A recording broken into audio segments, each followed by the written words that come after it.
Buenas tardes a todos. Bienvenidos a esta nueva masterclass que vamos a impartir esta tarde al calor del Máster en Gestión de Proyecto y Construcción que imparte la Fundación Escuela de Edificación y el Colegio de Aparejadores de Madrid en su 26 edición. Estamos impartiendo la 26 edición de este máster. La masterclass de esta tarde, titulada Tendencias y oportunidades en el sector inmobiliario industrial, los data centers, los CPDs, pues hemos entendido desde la dirección del máster que era francamente interesante, de muchísima actualidad en el momento en el que nos encontramos y que estamos completamente seguros que os va a ser muy, muy, muy útil, ¿eh? Para impartir esta clase, esta masterclass, está con nosotros Alfonso Gutiérrez Manzanos, que es el director del máster de gestión de proyectos. Él es el director de expansión del Departamento de Project Management de CBRE y colabora gestionando y organizando y dirigiendo este prestigioso máster que ya se imparte hace 26 años. Ahora Alfonso os presentará a Víctor, eh, a ver si lo pronuncio bien, Víctor Krishniak, no lo Sisani. sé, pues ya sabría que no lo iba a hacer bien. Bueno, Me pago. déjame que te diga que tengo una tip de nuestro común amigo Martin Murphy que me dice que hay que decir Sisani. Pues, ¿Correcto? pues Está bien, pero vamos, que en el sector soy Víctor K y es mucho más sencillo. claro, sabía que no lo iba a hacer bien, pero bueno, posible. ¿Cómo se pronuncian 5 consonantes seguidas? Eso no Es lo que es, tienen los polacos, que son capaces de hacer muchas sí, cosas a la sí, vez. así es, cierto. Bueno, pues Víctor es ingeniero industrial y es el director de operaciones de data centers en Hill International. Ya con una dilatada experiencia y este tema que os va a traer, pues estamos seguros que nos va a ayudar mucho a todos.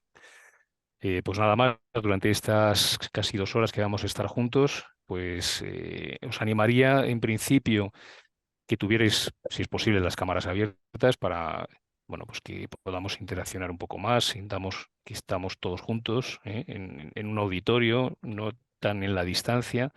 Sí que mantengáis los micrófonos cerrados para que no haya interferencias y solo ya al final o cuando Víctor lo vaya determinando, pues os dé la palabra para que podáis formular dudas, preguntas que os hayan surgido, pues podéis hacerlo tranquilamente, ¿vale? Pues Alfonso, cuando quieras, muchísimas gracias, Víctor, muchas gracias, Alfonso. Gracias, Ignacio. Bueno, pues ya yo creo que Ignacio ha hecho una especie como de preintroducción de Víctor, eh, con apellido polaco, Sisaniak. Eh, Víctor, como ya ha dicho Ignacio, es ingeniero industrial, lleva ya nada más y nada menos que 9 años, no sabía, me ha comentado antes, son 9 años ya trabajando con Hill International, que es una de las empresas, diría, líderes, ¿no? Dentro del sector de lo que es el Project Construction Management en el mundo y en España en particular. Y además de eso, él, que en el pasado ha estado muy ligado al mundo, a todo lo que es el mundo de las instalaciones, de lo que se llama el MEP, Mechanical Electrical Plumbing, ¿no? Pues en los últimos años, 4 o 5 años, pues Víctor ha pasado al campo de los data centers en concreto. Y hoy, pues como también avanzaba Ignacio, nos va a contar un poco el porqué, en fin, hacernos partícipes de este auge que sabéis que tiene la tipología en el mercado. Fijaros que en la ponencia habla de oportunidades, ¿no? Es que realmente ahora mismo en el sector, como dice, inmobiliario industrial, es una gran oportunidad. Y como decía en una jornada que hicimos el 30 de marzo, en este mismo sitio, en este colegio, decía Francisco Porras de Merlín que las grandes fortunas en el planeta han migrado de lugares como Silicon Valley a la zona de Maryland, que está al norte de Washington, D.C., porque es donde están los data centers. Entonces, estamos ante la última revolución de la humanidad, es decir, la industria del dato, vamos a llamarlo así, ¿no? Así que nada, sin más, ya le cedo la palabra a Víctor, que tiene, creo, 2 horas muy interesantes que contarnos.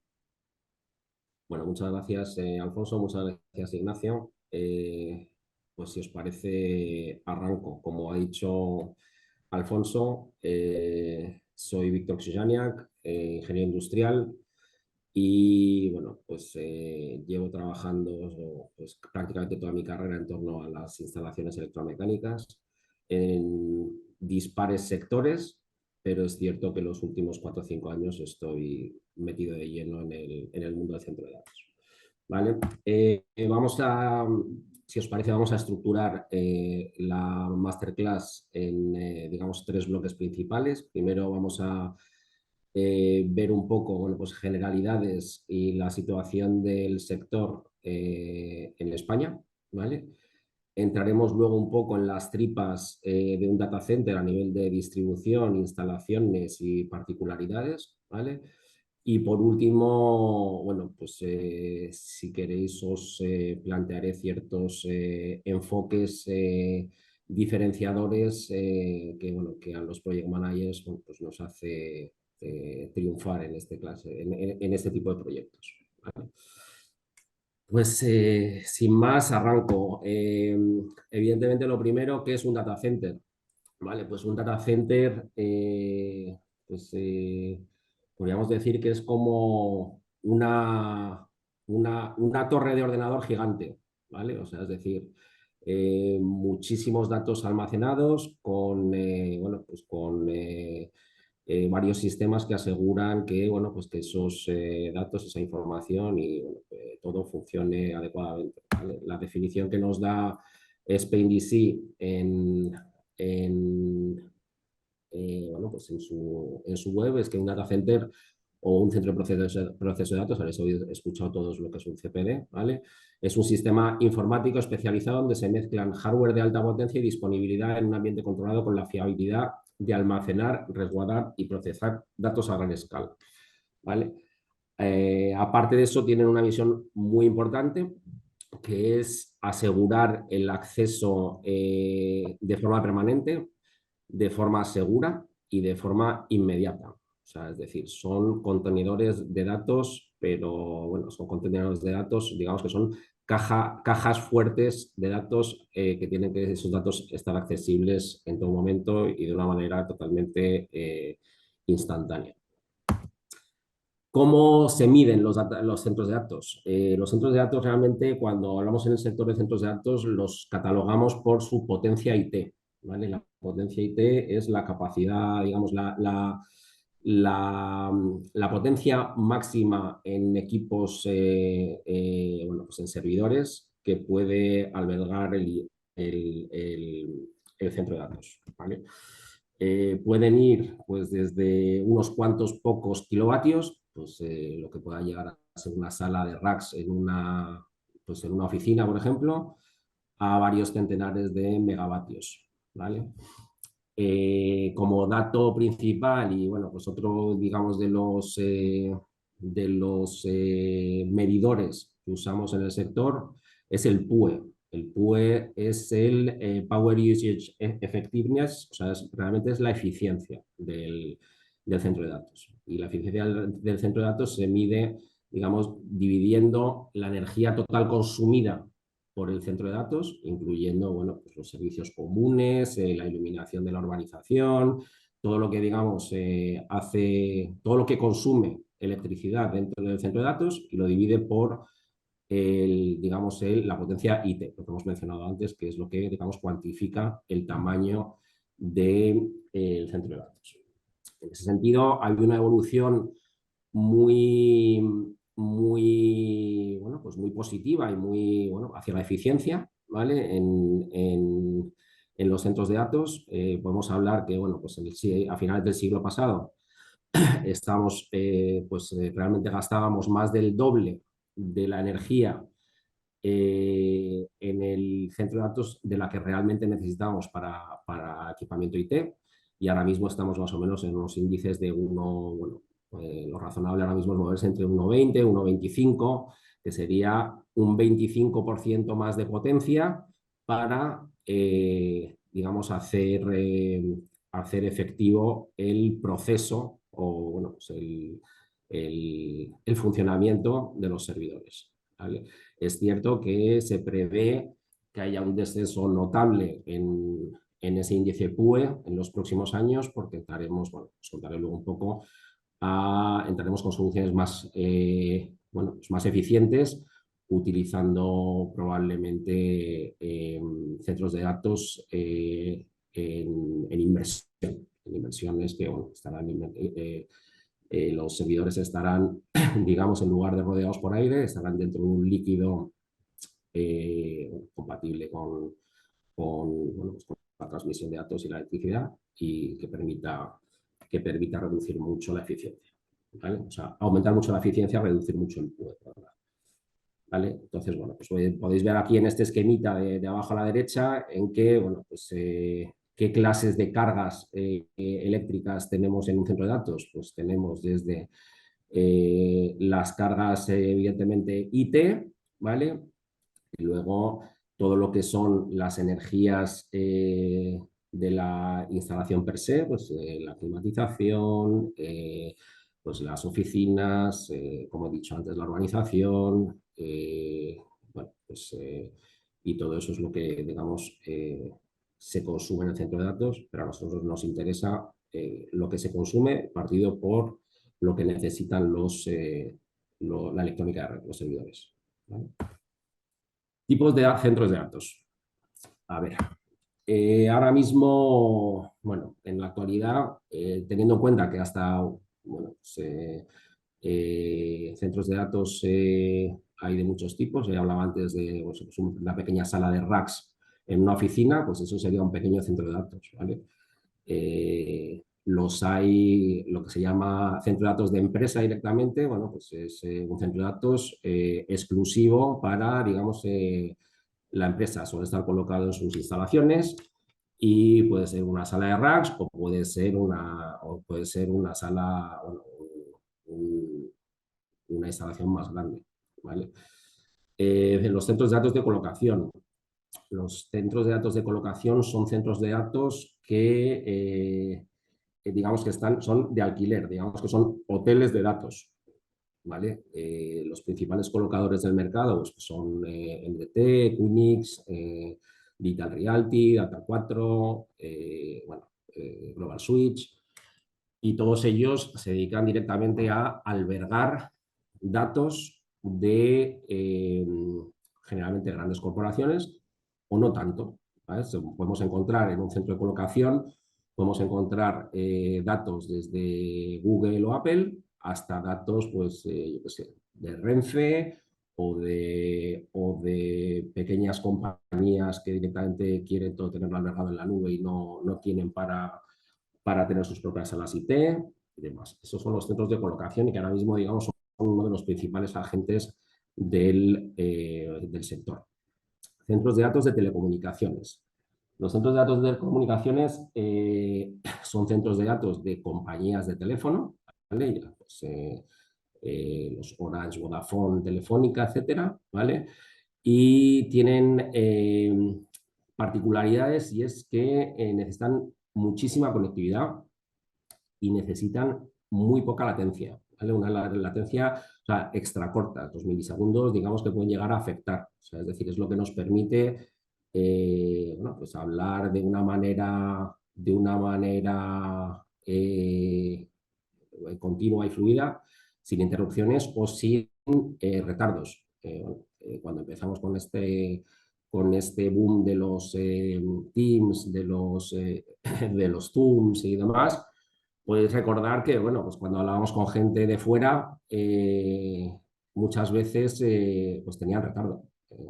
Igual no era tanto un tema de Teams o de Zoom, sino más bien de Skype, ¿no? Que era la anterior plataforma un poco de reuniones online, ¿vale? Luego tenemos los centros de datos perimetrales o los centros de datos Edge. Los centros de datos Edge, digamos, son centros de datos más pequeños que están más cerca del usuario final, ¿vale? Y bueno, se conectan a través de redes de alta velocidad y realmente lo que buscan es precisamente reducir esa latencia, ese retardo, ¿vale?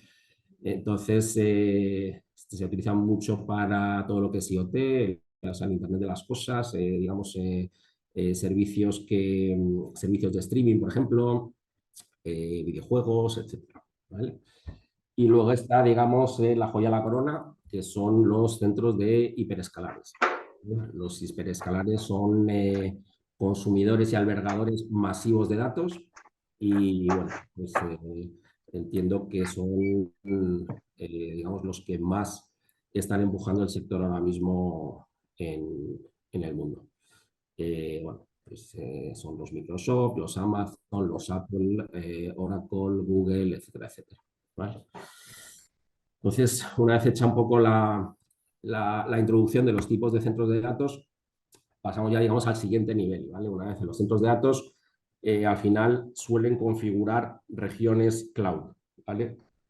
¿Qué es una región cloud? Pues una región cloud, digamos que es un conjunto de centros de datos. Generalmente empieza a ser región cuando entran en funcionamiento 3 centros de datos, ¿vale? Que están, digamos, establecidos o desplegados en un mismo perímetro y comparten datos entre sí constantemente, de manera que se asegure, digamos, el acceso de una manera fluida a esos datos, ¿vale? En España, pues, bueno, pues habréis muchos seguro leído, por ejemplo, esta primavera que IBM anunciaba que por fin consolidaba su región cloud, ¿vale? Y su región cloud estaba compuesta por 3 centros de colocación, ¿vale? Tenían salas en 3 centros de colocación, uno en Las Rozas, uno en Madrid y otro en Alcobendas, ¿vale? Con eso ya directamente, digamos, estrenaba su región cloud en Madrid, ¿vale? Bueno, Zaragoza, por ejemplo, pues Amazon también tiene ya 3 centros operativos o a punto de salir a la operación, ¿vale? Y la zona de disponibilidad, pues realmente es pues, un pequeño segmento aislado en una zona de esa región cloud, ¿vale? Son racks separados, en equipos separados y pues, son, digamos, lo que está compartido dentro de esa región. Lo importante realmente es que en una región se asegure de manera fiable la velocidad de transferencia. Eso es lo que realmente nos permite, digamos, tener, entre comillas, triangulada la información y poder acceder a toda la información de una manera fiable y al instante. Si nos falla un nodo, poder siempre acceder a otro, ¿vale? Otro digamos, bueno,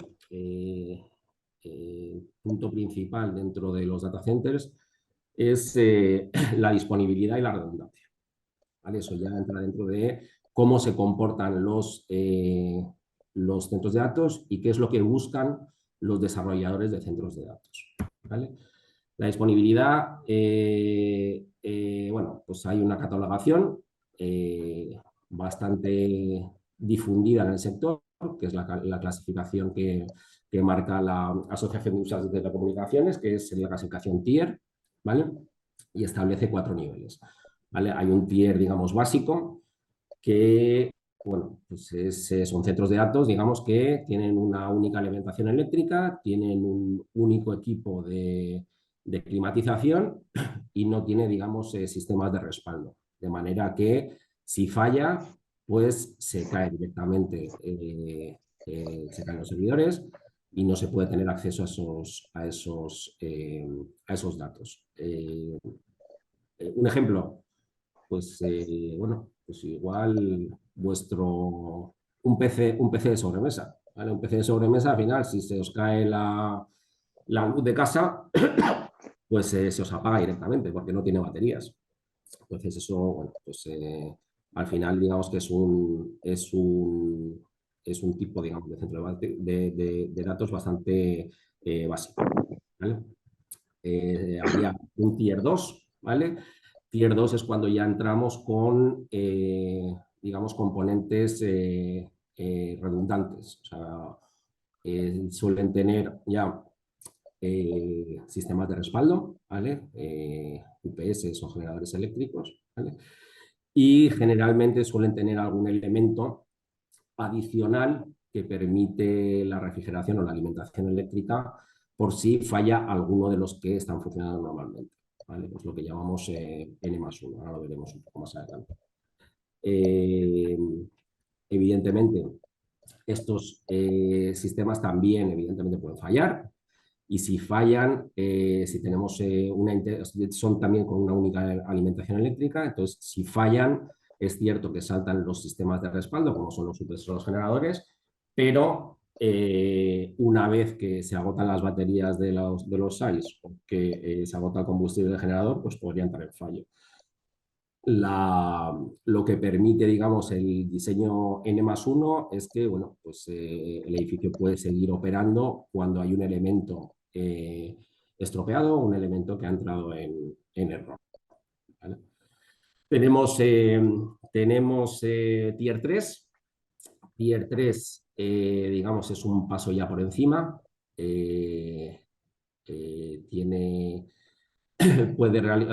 Permite realizar cualquier intervención de mantenimiento de preventivo, de reparación, sin interrupción de la operación, ¿vale? Tienen estos doble acometida eléctrica, por lo que, bueno, pues si falla en origen la energía eléctrica, puede alimentarse el centro de datos de otra acometida, por lo que también teniendo los equipos, los grupos electrógenos y los UPS, pues al final podría asegurarse cuando, digamos, se gastan las baterías o se gasta el gasoil. Y tendremos ya, digamos, la clasificación más avanzada, que es Tier 4, que realmente ya permite, bueno, pues, tener cualquier tipo de fallo sin afectar a la operación, ¿vale? Generalmente estos centros de datos tienen no un N+1, sino un 2N+1, o sea, duplican equipos para cada una de las posiciones y además tienen uno más de reserva, ¿vale? Porque os hagáis una idea, y así un poco a nivel de números, realmente lo más notable es, cuando hablamos de porcentajes de disponibilidad, pues, bueno, pues Tier 1 un 0,33% de parada, podría tener un 0,25% de parada, para Tier 2, para Tier 3 un 0,02% de parada y para Tier 4 un 0,01%. Si vamos a horas, pues Tier 1 y Tier 2 pues están rondando más o menos un día de parada al año aproximadamente. Tier 3 ya teníamos doble acometida y teníamos sistemas de respaldo en el N+1, sería 1 hora, casi 2 horas, ¿vale? Y Tier 4, si bien es tolerante a fallos, pues bueno, estadísticamente también puede tener media hora de parada al año. Estos son pues, un poco cómo catalogarlos. ¿Qué está pasando ahora? Hay operadores tan potentes que ahora ya no clasifican sus niveles de disponibilidad. Tienen sus estándares y van a criterios de disponibilidad máximos. Entonces, bueno, pues podemos encontrar centros de datos que tienen 2N+1, pero que al final no se clasifican. No hay mayor problema. Aquí veríais más o menos un poco qué es esos equipos necesarios al final. Bueno, pues esos equipos necesarios. Pongamos que un centro de datos normal, digamos, sin redundancia, tendría, pues, por ejemplo, N UPS, ¿vale? El siguiente escalón sería N+1 UPS, de manera que si falla una de las tres que estaban previstas para el uso del edificio, salta a funcionar la cuarta, y entonces están cubiertos durante las tareas de mantenimiento. Esto sería lo correspondiente a un Tier 2, ¿vale?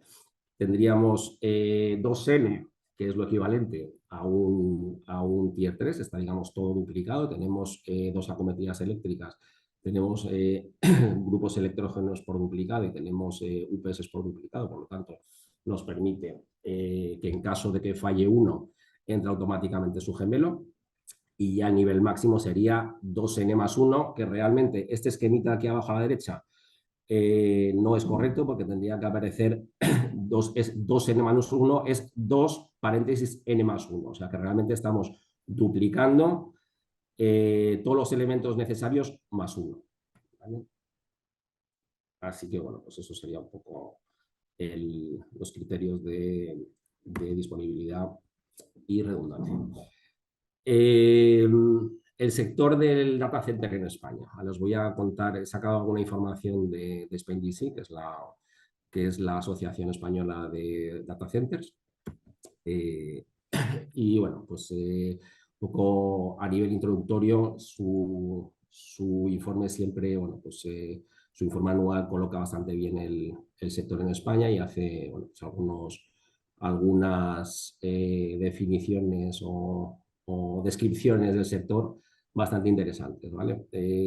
¿Por qué es importante el sector de data center? Pues básicamente porque estamos inmersos en la, digamos, en la cuarta revolución industrial, ¿vale? Que es la revolución del dato. Todos estamos rodeados de datos, desde el móvil hasta el portátil, hasta la tele, los videojuegos, etcétera, ¿vale? Incluso, bueno, pues los coches y demás, ¿vale?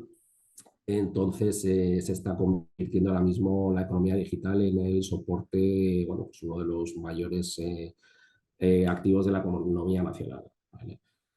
Entonces, bueno, y ahora os podréis imaginar ahora con la entrada de la inteligencia artificial y de, bueno, pues todas las nuevas tendencias digitales, cómo de rápido vamos a necesitar que crezcan esos almacenes de datos, ¿vale? La situación actual, bueno, situación a finales de 2022, teníamos 147 megavatios instalados, ¿vale? Lo que supuso un incremento de un 42,7% con respecto al año anterior, ¿vale? Pasamos de 2021 con 103 megavatios a 2022 con 147 megavatios. Es cierto que había una previsión algo más esperanzadora. Se pretendía prácticamente doblar la capacidad IT en España, pero bueno, luego os contaré un poco cuáles son los principales bloqueadores de esos proyectos. Al final, a nivel normativo y nivel de, bueno, pues, conseguir energía son los mayores retos y muchas veces los proyectos se retrasan por eso, ¿vale? Como veis, las expectativas del sector a 2026 son más que, bueno, pues, más que halagüeñas. En principio, como os decíamos antes, o sea, como os decía antes, en 2022 estábamos con 147 megavatios instalados, ¿vale? Terminaremos 2023 con por encima de los 300, o sea que habremos doblado en un año la capacidad IT de Madrid solamente. Y la previsión es llegar en 2026 a unos 613 megavatios aproximadamente, lo que supone una tasa media interanual de, bueno, pues un 42,9%, ¿vale? Lo que es pues, bastante esperanzador. Si nos ponemos un poco en contexto europeo, ¿vale? Los cuatro principales nodos de centros de datos de Europa son lo que se llama FLAP, ¿vale? FLAP por las iniciales de Frankfurt, Londres, Ámsterdam y París. Y como veis en esta curva, en 2022 Londres iba a la cabeza con casi 1.000 megavatios instalados. 1.000 megavatios que es un gigavatio, o sea, es una barbaridad. Le seguía Frankfurt con más de 700, Ámsterdam con más de 600 y París prácticamente rozando los 400. España, como os he dicho, o sea, Madrid, como os he dicho antes, estaba tocando los 147. Y la previsión es que todos sigan creciendo. Como veis, bueno, pues prácticamente duplican su capacidad a 2026. Lo que pasa es que Madrid crece muchísimo más rápido, yendo hacia los 613 megavatios que marcan las estimaciones. ¿Vale? Los principales agentes del sector. Pues los principales agentes del sector son, como os he dicho antes, los colocadores, ¿vale? Los colocadores son, digamos, esos hoteles de datos, ¿vale? digamos, alquilan salas o alquilan incluso servidores a compañías que quieren colocar su información en la nube. Los principales, bueno, pues los principales, veis que tenemos aquí un grupo de unos 8, pues Cyrus One, Data 4, Digital Realty, Equinix, Global Switch, Iron Mountain, Naviax, NTT, Xdata, ¿vale? Tenemos los hiperescalares, digamos que son los Big Five, ¿vale? Amazon, Google, Microsoft, IBM, Meta, Oracle, Apple y demás. Y luego, evidentemente, estamos, digamos, todas las compañías que alimentamos a esos clientes colocadores o hiperescalares. Las ingenierías, pues las ingenierías más relevantes ahora mismo en el mercado, los que más, digamos, proyectos tienen, pues son las que veis ahí, son AECO, Maguilera, Arup, JG, PQC, IFG y Quark, siendo las tres últimas ingenierías que se dedican exclusivamente a proyectos de centros de datos. ¿Vale? Supongo que a todos los que os interesáis por este sector, Quark lo conoceréis bien, ¿vale? Bueno, pues está presente en muchísimos proyectos ahora mismo, ¿vale? Al igual que, bueno, pues que el resto de ingenierías. A nivel de fabricantes, pues los fabricantes habituales de instalaciones están orientándose al sector del data center de una manera bastante agresiva. Tenemos a los Legrand, a los Schneider, a los Siemens, Ormazábal, Kohler, todos están presentes en la mayoría de los proyectos.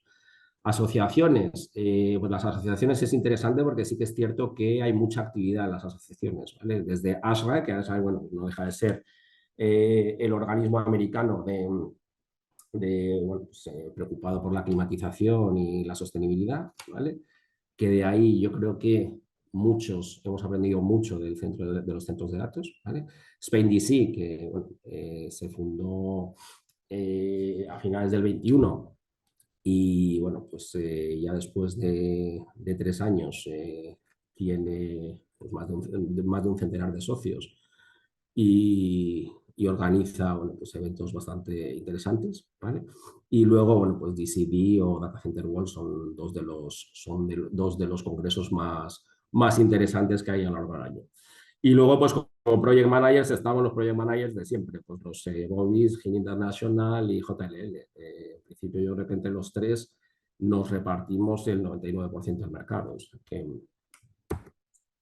vale, los principales retos. Los principales retos por escrito, bueno, pues vamos a analizar dos y luego yo os cuento cuál es el tercero, que es posiblemente uno de los más críticos. ¿Vale? El suministro eléctrico. El suministro eléctrico posiblemente sea el escollo más importante para los centros de datos. ¿Vale? Porque os hagáis una idea. Un hotel, una oficina, más o menos, tiene un consumo por metro cuadrado de unos 100 vatios. ¿Vale? Un centro de datos tiene un consumo por metro cuadrado de 2.500 vatios. ¿Vale? O sea, que os podéis hacer una idea de lo importante que es conseguir mucha potencia para los centros de datos. ¿Vale? Entonces, posiblemente ahora mismo el mayor problema para un proyecto de un nuevo centro de datos sea llevar la potencia a la parcela. Por eso ahora mismo en el sector se dice mucho que el que tiene una parcela con potencia tiene un tesoro, porque es posiblemente lo más crítico ahora mismo. Entonces, es cierto que las compañías eléctricas a nivel de red de distribución, los Fenosa y Iberdrola están trabajando duro en implementar su red, pero es que además también tienen que verse soportadas por la red de transporte, bueno, pues, que red eléctrica tiene que también hacer mejoras e incrementar su malla, su red, para poder dar,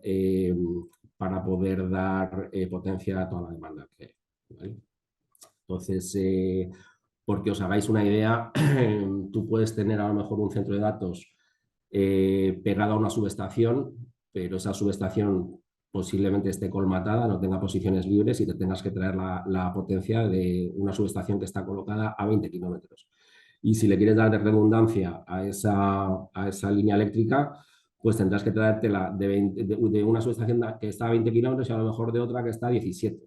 Total, 37 kilómetros de líneas que muchas veces las compañías no están dispuestas a que se les cedan, y es el operador quien tiene que hacerse responsable de una línea que va por dominio público, por servidumbres privadas. ¿Vale? Otro tema a añadir al suministro eléctrico es el consumo de agua. ¿Vale? Hay centros de datos que, según sus sistemas de climatización, bueno, pues tienen climatizadores evaporativos que tienen un consumo bastante elevado de agua. Entonces, para esos centros de datos sí que hay que analizar en detalle qué caudales y qué cantidades de agua pueden llegar a la parcela. ¿Vale? Otro punto clave, ¿vale? Otro punto, digamos, a mejorar y que es importantísimo, y de hecho mencionaba antes Alfonso la charla que hubo en el colegio a finales de marzo, y que comentamos y abrimos un poco el debate, era el tema de la normativa. Necesitamos un soporte por parte digamos, de la normativa nacional para definir de una vez bueno, pues un uso del centro de datos, porque al final el centro de datos no deja de ser un edificio industrial. Todo lo que es el almacenaje de, de los racks y de las naves, o sea, de las naves o de las salas IT es de uso industrial, pero ese centro de datos al final tiene que estar soportado por una oficina. Entonces nos encontramos con que la parte de puramente IT se le aplica la normativa industrial, y la parte de oficina se le aplica el código técnico de la edificación. Entonces eso abre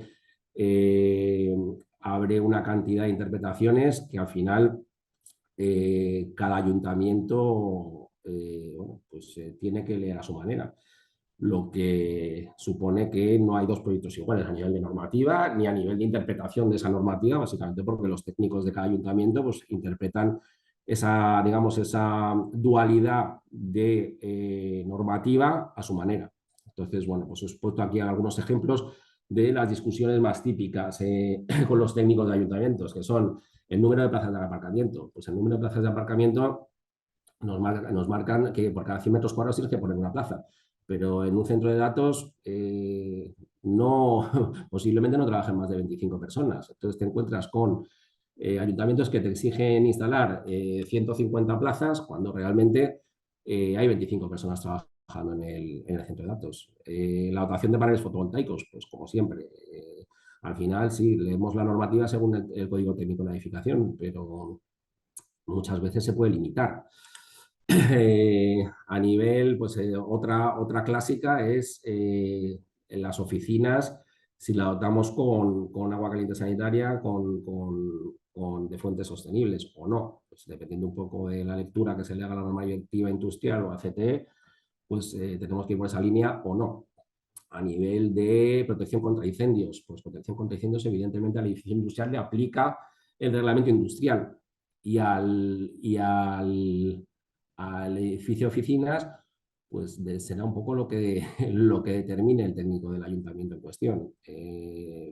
Yo he visto centros de datos en los que se les da un tratamiento industrial también a las oficinas. Entonces, bueno, pues, teniendo rociadores, pues te puedes librar de las vías, pero bueno, pues entonces hay múltiples lecturas. Entonces, lo que pedimos todos a gritos, digamos, es que haya una normativa unificada, que se contemple el centro de datos como un uso único y que todo quede bien recogido en una legislación clara. ¿Vale?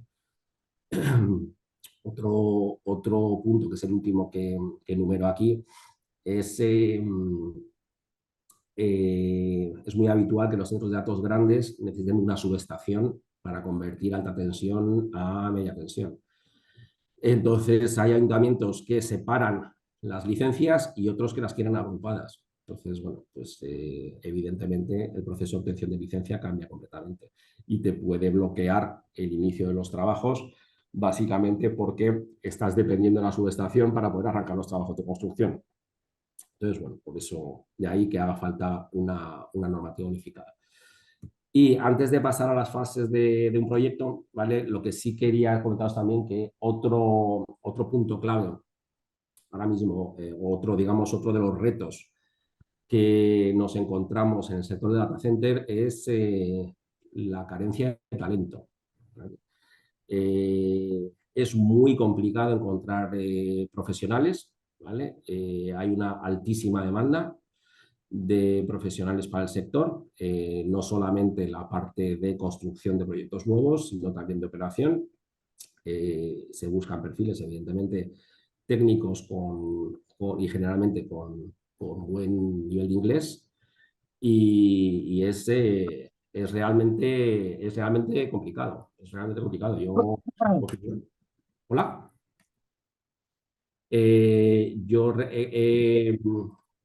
Configurar un equipo completo de project management para un data center es bastante difícil.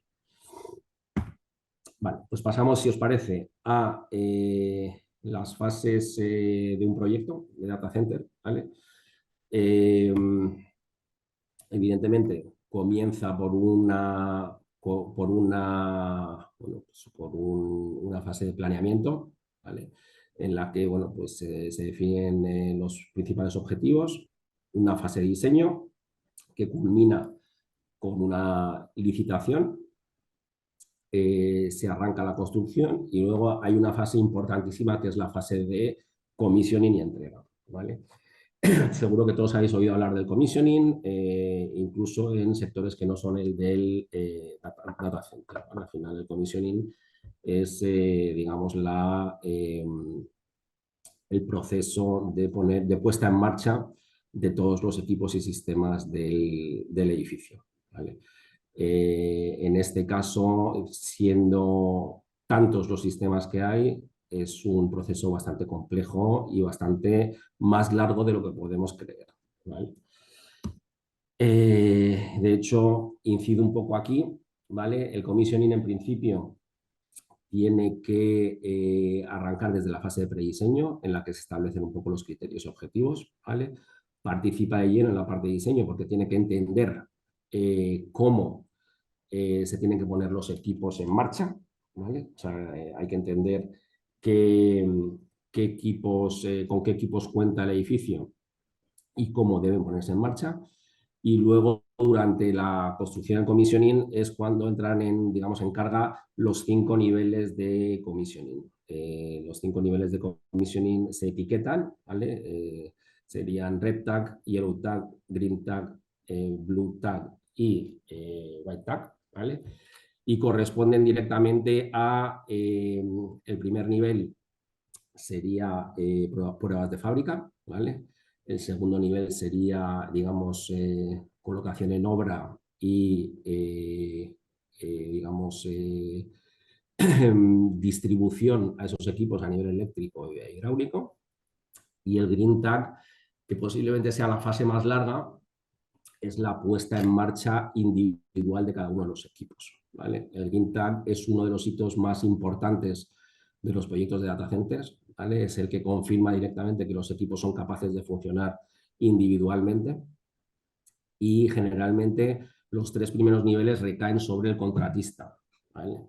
Los niveles 4 y 5, que ya son pruebas funcionales, que sería el nivel 4, y pruebas integradas, que sería el nivel 5, recaen generalmente las coordina generalmente un agente de commissioning especial contratado por la propiedad, que lo que hace es coordinar a todos los equipos de commissioning de contratista, project manager y demás, para conseguir finalmente que el edificio funcione de manera perfectamente integrada y automática, ¿vale?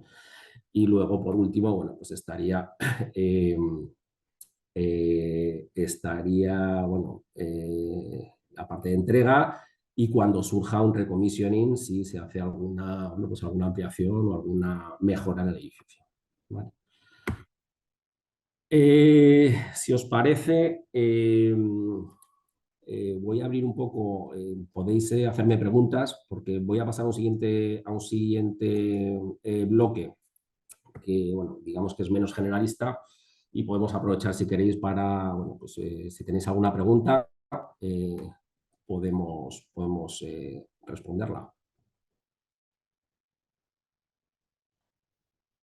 Hola, no tengáis miedo, ¿eh? Bueno, pues no hay preguntas, paso al siguiente, ¿vale? Entonces, distribución de espacios. A ver si me va esto. Ahora. Muy bien. Distribución de espacios. Vamos a ir, digamos, un poco de lo más particular a lo más general, ¿vale? Evidentemente, lo más importante en un centro de datos son las salas IT, que es donde van albergadas donde van albergados los servidores, ¿vale? Entonces, tenemos la sala IT y esa sala IT, digamos, se distribuye en filas de racks, ¿vale? Y cada una de esas filas, pues, tiene sus racks y dentro de esos racks están los servidores, ¿vale? Habitualmente, ¿qué es lo típico? Pues lo típico es tener, digamos, salas eléctricas y salas de conectividad. Las MMR son las Meet Me Room, ¿vale? Son salas en las que digamos, las compañías que albergan sus datos en el centro de datos tienen conectividad con los diferentes operadores de telecomunicaciones, ¿vale? Ahí, digamos, llegan las fibras de todos los operadores para que cada compañía se conecte a las que quiera, a todas, o bueno, pues eso, ¿vale? Está también la parte de seguridad, mantenimiento, operaciones y las salas eléctricas. Generalmente tenemos en el centro las salas IT y suelen estar rodeadas por equipos de climatización y generalmente los generadores se suelen poner en bahías externas y esos generadores, digamos, que están dedicados en particular a una sala o incluso a una parte de la sala, ¿vale? Como comentaba antes, muchos centros de datos necesitan de su subestación para pasar de alta tensión a media tensión y evidentemente hay que darle cabida a un almacenamiento bastante grande de tanques de gasoil, ¿vale? Generalmente a nivel de licencias es uno de los puntos importantes porque, bueno, se almacenan muchísimos litros de gasoil y a nivel medioambiental hay que cumplir con ciertos requisitos. En los techos habitualmente, cuando se ubican equipos en techo, pues solemos tener lo que son los enfriadoras, bombas y paneles fotovoltaicos, ¿vale? Y aquí, bueno, pues aquí hay un esquemita que es bastante clarificador en la que se puede ver un poco cómo está distribuido un centro de datos, ¿vale? Tenemos las salas de servidores, ¿vale? Tenemos una por aquí y otra por aquí, ¿vale? Tendríamos, digamos, estos son servidores de datos y aquí tenemos, digamos, racks de redes de telecomunicación, ¿vale? Aquí es a donde llegan normalmente donde llegan directamente, bueno, pues los operadores, ¿vale? Tenemos, por un lado, los generadores eléctricos, los grupos electrógenos, ¿vale?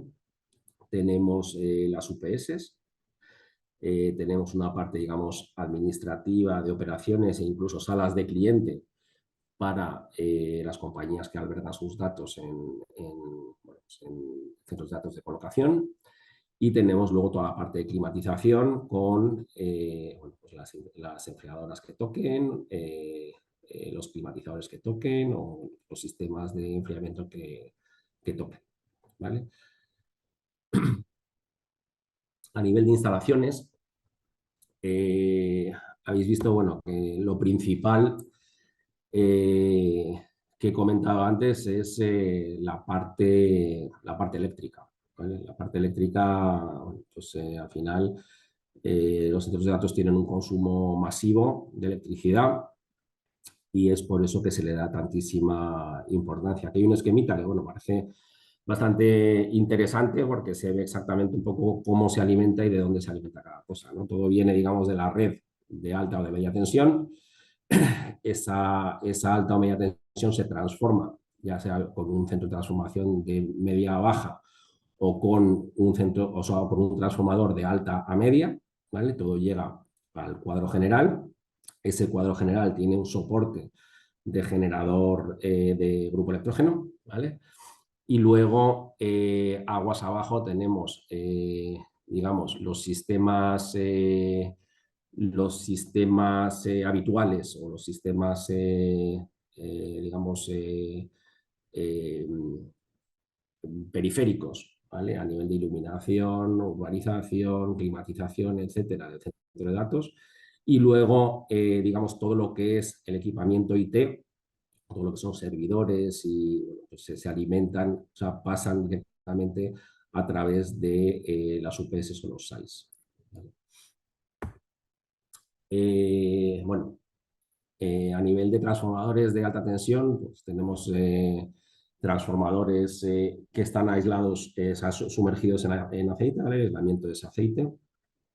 Es un aceite dieléctrico que, si bien permite la transferencia de electricidad, o sea, quiero decir que no la permite, puede ser inflamable, ¿vale? Pero bueno, pues es uno de los, son bastante normales. Y luego tenemos transformadores secos que tienen, digamos, una reacción al fuego mucho menor, se sobrecargan menos y suelen ser más habituales. Estos son, pues, muy similares a los transformadores de media tensión que podemos ver en los edificios habituales. De hecho, en la siguiente diapositiva podéis ver que, bueno, pues que esto es lo que nos podemos encontrar en un edificio de oficinas, o nos podemos encontrar en un hotel, o bueno, son transformadores de media tensión secos para albergar en una sala, digamos, correctamente ventilada y demás, ¿vale? Lo que nos protege, digamos, esos transformadores son las celdas de media tensión, que aseguran, digamos, que en caso de sobrecarga el transformador, digamos, se vea protegido. Bueno, pues el equivalente pues el interruptor de un cuadro eléctrico, vamos, básicamente, ¿vale? Para proteger al transformador. A nivel de generadores, también tenemos varios tipos. Tenemos generadores para montaje de interior, como puede ser este, ¿vale? Que generalmente se instalan en salas súper insonorizadas. No suele ser muy habitual en el sector de data center tener generadores en interior. Generalmente suelen ir con generadores, digamos, que están insonorizados, que van, digamos, en contenedor, con silenciosos y que se instalan en exterior, ¿vale? Porque os hagáis una idea de los consumos de combustible y, por lo tanto, del almacenamiento que se necesita de gasóleo en un centro de datos, pues porque os hagáis una idea, Tier 3 y Tier 4 pide 72 horas o 96 horas de autonomía, ¿vale? Por lo que, si nos vamos a un grupo electrógeno grande de 2.250 kVA, por ejemplo, estaríamos en un régimen más o menos normal, consumiendo unos 440 litros a la hora. Si nos vamos a un Tier 3 y multiplicamos por casi 100 horas, directamente estaríamos hablando de 44.000 litros de almacenaje de gasoil para cumplir con Tier 4. ¿Vale? O sea que eso, multiplicado por todos los grupos electrógenos del centro de datos, os podéis imaginar que es bastante importante el almacenamiento de gasoil. UPS, hemos hablado mucho de los UPS antes también. Los UPS en inglés, Uninterruptible Power Supply, que es lo mismo que sistema de alimentación ininterrumpida, que son los clásicos SAIs, ¿vale? Realmente es un conjunto de baterías, ¿vale? Y un modulador, ¿vale? Realmente lo que hace un UPS es directamente convierte la corriente alterna a corriente continua, luego la mete por un inversor y alimenta la parte, o sea, digamos que modula la curva eléctrica y alimenta toda la parte de electrónica de red. De manera que, ¿por qué hay un rectificador y un inversor? Para permitir el paso, digamos, de las baterías. Las baterías, a nosotros va a llegar la potencia de las baterías en continua, por eso con el inversor luego se pasa a alterna y llega directamente a los equipos IT. Como veis, las baterías, bueno, pues son racks de tubería, de baterías y las más comunes son muy parecidas a las baterías de coche. O sea, las más comunes son las baterías VRLA, ¿vale? Que son placas de plomo sumergidas en ácido y, pues lo que decía, muy parecidas a las de los automóviles. A nivel de tecnología, ahora mismo están pegando también muy fuerte las baterías de ion litio. Cada uno tiene sus virtudes y sus defectos, ¿vale? Las baterías de ion litio pues son más duraderas, son mucho más caras, tienen menos impacto, en el medio ambiente, pero sin embargo tienen un riesgo de inflamabilidad mucho más alto. Y bueno, de hecho, yo creo que ha sido bastante sonado este año algún incendio que ha habido en salas de baterías en Irlanda, en algún CPD, y eran baterías de ion litio. Y sin embargo, las baterías de plomo al ácido, bueno, pues tienen menos durabilidad, ocupan mucho espacio, como habéis visto en la foto anterior, ¿vale? Y bueno, pues evidentemente el plomo es impacta más en el medio ambiente, pero su riesgo es menor, ¿vale? Aquí hay una pequeña comparativa que bueno, pues nos coloca, digamos, por ejemplo, la vida útil de una batería de plomo entre 5 y 10 años contra 25 a 20 años de una de litio. La inversión es mucho más cara, evidentemente. Y luego los pesos por kilogramo, pues muchísimo, muchísimo más, perdona, el rendimiento por kilogramo, o sea, los vatios por kilogramo, son casi 10 veces mayores las de ion litio cuando son digamos, de gama alta, ¿vale? Aquí es un poco lo que os comentaba antes.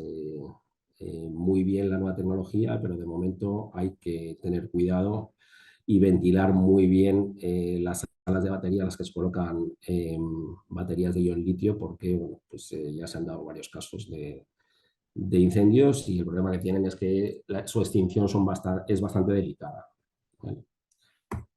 Pasamos a otro tema bastante importante, que es la puesta a tierra y la protección frente al rayo. Generalmente es muy habitual en centros de datos, en lugar de utilizar puntas Franklin, como podemos tener en edificios convencionales, utilizar un mallado de jaula de Faraday, que realmente lo que hace es bueno, pues, rodear el edificio completo con una malla de conductor y conectar esa malla a tierra, ¿vale?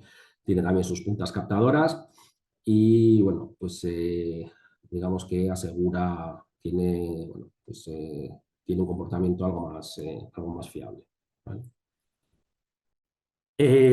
Importantísimo, y eso seguro que bueno, pues, todos lo habéis sufrido en algún momento. En las oficinas es muy habitual que cuando hay mucha sobrecarga de equipos te den chispazos, ¿vale? Pues hay que poner a tierra los suelos técnicos necesariamente para que eso no suceda, ¿vale? Entonces, todos los suelos técnicos de salas de racks pasa lo mismo. Se ponen a tierra básicamente porque la electrónica de red es muy sensible a las sobretensiones. Entonces, para evitarlo, bueno, pues cada una de las patas del suelo técnico, cuando hay suelo técnico, o los suelos, digamos, o sea, las filas de racks, cuando van a apoyarse en el suelo directamente, van conectadas a tierra. A nivel de climatización, bueno, pues tenemos varios sistemas de enfriamiento, ¿vale?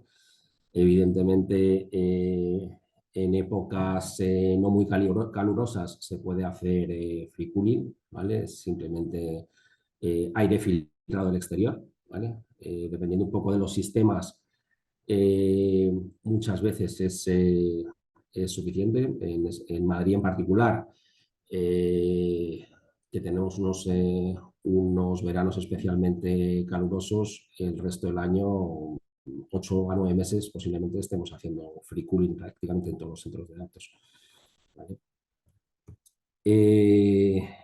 Es cierto que se usan enfriadoras, claro, enfriadoras condensadas por aire o enfriadoras condensadas por agua con torres de refrigeración que alimentan los circuitos hidráulicos para llegar a las salas, a los equipos que dan, digamos, el frío a las salas, ¿vale? Y luego hay un sistema de enfriamiento adiabático, ¿vale? Que no utiliza, digamos, enfriadoras, no utiliza refrigerante, que es muy habitual en centros de datos de hiperescalares, ¿vale? Son climatizadores adiabáticos que lo que hacen, digamos, es, mediante el efecto botijo, bajar las temperaturas por evaporación.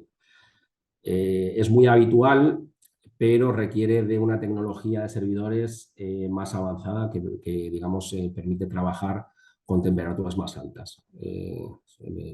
Bueno, pues hay ya una tecnología de servidores que permite trabajar en torno a 33 grados más o menos, lo que supone que en un día caluroso en Madrid la temperatura con respecto al exterior pues hay que bajarla a unos 10-12 grados. Eso se puede hacer con evaporación en lugar de utilizar enfriadoras. Estos son, digamos, los sistemas que mencionaba antes que tienen bastante consumo de agua, ¿vale? Y luego otros sistemas de enfriamiento, pues lo que os comentaba antes, que bueno, se tiende, esperemos, a un futuro en el que los racks estén sumergidos en un líquido dieléctrico, ¿vale? De manera que parece una atrocidad, pero realmente ese líquido no es conductor y por lo tanto permite a los racks funcionar en condiciones normales, a los racks, perdón, a los servidores funcionar en condiciones normales, y lo que hace es encapsular mucho las zonas a climatizar. Al final no estaríamos trabajando con aire, sino con un líquido enfriado. Y esto tiene una derivada muy interesante, y es que el calor digamos, se puede recuperar calor de ese proceso de enfriamiento, y ya de hecho está habiendo centros de datos que van aparejados a un district heating, que circula, digamos, agua caliente proveniente del enfriamiento de los servidores a poblaciones de, bueno, pues de incluso 15, 20 o hasta 100.000 habitantes. O sea, que eso ahora mismo en Finlandia hay un proyecto pionero que están recuperando calor, aunque no es con un sistema por inmersión, pero en cuanto se implante el sistema por inmersión será una de las derivadas más interesantes. A ver si soy capaz de pasar la diapositiva. Vale. A nivel de distribución de aire, ¿vale? Hemos hablado de producción de frío, ¿vale? Y ahora toca la distribución de aire, ¿vale? La distribución de aire dentro de las salas de racks. Lo habitual es utilizar equipos de precisión, ¿vale? Los equipos de precisión son capaces de mantener una temperatura constante y una humedad constante para que los racks funcionen en condiciones óptimas. Normalmente hay de dos tipos, ¿vale? Lo que son los CRAS, ¿vale? Con H al final, digamos que son equipos de precisión alimentados por agua, por lo tanto le viene el agua de una enfriadora y, digamos, regulan la temperatura con ese agua de la enfriadora.